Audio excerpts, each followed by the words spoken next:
Hey guys, this is Simon from Fateless. Today we're going to be talking all things alpha test or beta test, the tower, or the depths of hell, whatever we're going to do. And I've seen tons of speculation. Today I'm going to try and answer as many questions as I can. I know we had the podcast with Tim, or Ash, as most of you know him, where we kind of like talked about this top line idea of what we wanted to do and how we wanted to do it. Today I'm going to give you a bit more detail around proposed dates that we're aiming for, around what the experience should feel like, so that everyone is a bit more in the know. I'm actually on the build through Unity right now, which means it's our unstable build, but I figured I'd show you some cool stuff as well, just whilst we're kind of like talking through what is going on. So ultimately what's going to happen for this kind of like alpha wave, we've got about 40,000 people signed up right now. We want to get all of those people through the experience if we can. That's the first thing. So our proposal is to have internally this kind of like breakdown of the game mode is ready by the end of May, which is kind of like our original plan. We then have some internal like friends and family testing periods to make sure we understand how quickly we can beat the tower. We understand the kind of different mechanics. Does it feel good? Does it feel right? We then go into like a second phase of that. That's basically going to be a phase 1 and a phase 2 of that right the way through June. And then from July, we're expecting to bring the first group of community players in the mix. And the way we're going to have it is 3 different alpha waves. Okay, so wave 1 ideally is going to be a big chunk, like maybe even as much as half of the pre-signed up players. Obviously you signed up to a beta, it's basically, we're calling it an alpha now, but half of that group of players will receive emails to say come and join wave 1. That's going to last about 10-11 days is what we're proposing here.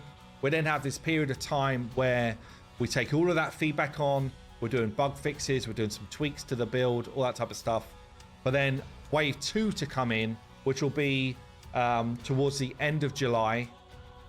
We do the same thing, we run the same length of time for that build, and we get another chunk of time to do any refinements. And then there will be a third wave, and the third wave we're thinking to open out to anybody who's been involved so far. So if you want to go again and try and beat your first experience, learn from everyone else who's done some runs, you can come again. Now the idea here, so that could be up to 40,000 players. We know from experience that not everyone who's signed up is actually going to participate. So maybe it'll be like a 50 to 70% of those players will actually participate. And we're thinking to have a leaderboard system running on Hellhades.com and Fateless.gg, basically showing the community's positioning in that experience. So what does the experience look like? Let's just go through that quickly. And whilst we're doing that, I'm just going to show you a couple of cheeky little things that are popping into build to try and distract you. But anyway, so on the hero roster screen, which will be fully accessible throughout the kind of alpha experience, you'll be able to take the hero that you want to upgrade, and you'll be able to go into the upgrade button and take them up through levels. So you will get from the tower, you will get drops which enable you to upgrade your heroes. That will include any like food champions that you would need as drops. That would include any of the kind of currency that you would need to be able to actually upgrade their experience. So anything to level them up will come as drops from certain floors in the tower. The higher you get up to those towers, when you get to one of those levels that drops experience, the better the experience return will be. So what we're thinking here is the tower is almost like a mini game in itself. And a few people have asked, will this tower be, on launch? Will this tower be like a feature? There will be a tower on launch, okay? There will be an experience like this, but what the difference here is all of the drops are around core loop of building heroes, leveling them up, gearing them out, giving them more power in effect. So the full core loop is built on floors of a tower rather than going around all these different areas of the game, which would be the normal experience. So through the tower, you'll be able to get experience. You'll be able to get fodder champions. you'll be able to get the ability to ascend. All of these things dropping on different floors is what we're thinking.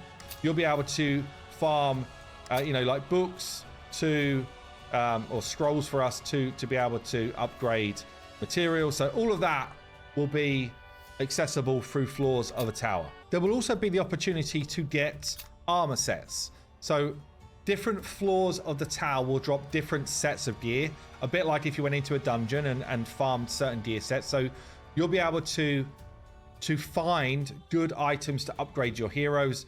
The further you're up in the tower, the better quality of gear will drop. Different floors will have different sets available.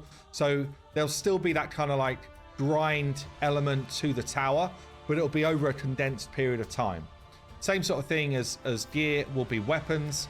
Weapons will drop probably from mini bosses or bosses because they're a big deal. And again, you could go in, it's your decision whether you're going to farm experience, farm gear, farm weapons. All of those things will be in your control to try and progress through the tower as quickly as you can with the resources you're given. I guess one of the other things which will definitely be up for grabs will be awakening. So heroes drop, and therefore the ability to awaken them to different levels will also drop. It will be like, I don't know, take on one of the bigger bosses or a boss point, not a mini boss, probably a main boss, and you will find a drop table for heroes. And that might be, in this particular level, I've got a chance to get copies of Beowulf or Bastet or, I don't know, Ran. So ultimately, there'll be this drop table of rewards and a percentage chance to get those heroes so that you will be able to go in and take them up to different levels of awakening, which will empower them further. So pretty much anything to make the hero stronger and the heroes themselves will drop from different levels of the tower. That's the way we're thinking of it right now. The only thing which won't be available because it wouldn't fit our system would be masteries, and that's going to be something which comes for the full beta. And when we talk beta, that's basically in our minds now like a release of the game. It's like playing early level. It's like being an early adopter of the game. So our thinking has changed with what a beta should be, and it's really from seeing what other games are doing and how they treat it. But a beta will be a very near to finished version of the game, and that will come a bit later now than we originally planned. So for this experience, there will be a good selection of legendary, epic, rare, common and uncommon heroes. You can see obviously a lot of them already starting to come together in game. A lot of them are starting to get animated and VFX and all that type of stuff. So we want for the experience to be like a polished experience of the game. And we're doing a lot of work right now to make sure that that's the case for when you guys get to play the alpha. So all you'll do is you'll come to like a sanctum screen like this, and pretty much the only things that will be available to you would be like the hero screen that I've just been in to do all of those things around upgrading your heroes. And then in the battle screen, the only one that would not be kind of like grayed out would be the tower, and then you would go in there to complete your content. We're not thinking to have a Godforge because all of the heroes will just come from drops from like a loot table for different levels of the tower. Some people have asked, is this going to be like a normalized mode, anything like that? That's not the plan. So the plan is because normalized would mean every hero's got the same stats and the same gear and all that type of stuff. We want you to have the experience to fully customize your heroes, to form different teams, to take on different challenges that we lay out for you. And the feedback that we want is what feels good, which combinations are working really well, which heroes feel really strong, perhaps overpowered, which heroes feel particularly weak. Do you feel like the game experience is flowing nicely for you? Do you feel like the combat works well for you? All of those type of different things are really what we're going to be trying to gain from this. And ultimately, it's very similar, I guess, in terms of all of the things that you'd have accessible to our original plan of the beta, but we're doing it more in this kind of like challenge mode, really to make it more fun and accessible for you guys. In terms of rewards, and a lot of people are asking this as well, what do the rewards look like for participating?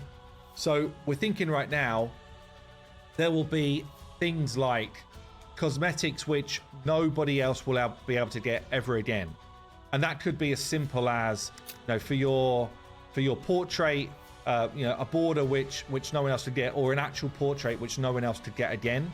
So that would be like, you know, we were part of the early bird club type of vibe. So anyone who participates at all and plays over their period of time for, you know, for a decent number of the days would be able to get that. There would be potentially a skin for a hero. We're kind of talking about that. One of the heroes that you actually get through the missions. So that could be pretty cool. Again, we're thinking for it to be exclusive for people that participate in this event. There would also be almost like a bit of a drop of goodies for people that participated as well for when we actually launch the game. So that could include things like the Aether Crystals, which is our version of summoning in the game.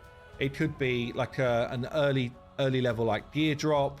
It could be you know, energy, gold to upgrade stuff, like all of those type of, you know, softer currencies in the game, plus, you know, a little bit of a head start in terms of, you know, in terms of a few pulls, a few champion pulls and that type of thing. What we don't want to do though is drop, you know, 5 legendaries or something crazy like that, which just means that everybody else is miles behind you at the start. So we're still playing around with what that looks like, but ultimately we want it to be a cool package, and certainly the people that finish higher might get, you know, in terms of this competition, we'll get something very cool as well. So you know, we're still playing around with that side of it, the rewards, but ultimately there will be rewards for you both in terms of cosmetics and goodies for kind of like a launch experience. So I guess the last thing to call out here is, you know, we want this experience to be hard, right? So we're not expecting everybody to hit, you know, floor 150 and then start to fight the final boss. We're expecting it to be possible to do that, but we're not expecting everyone to be able to do that, because there will be like areas where you have to go back and you know, empower your heroes to really be able to overcome things.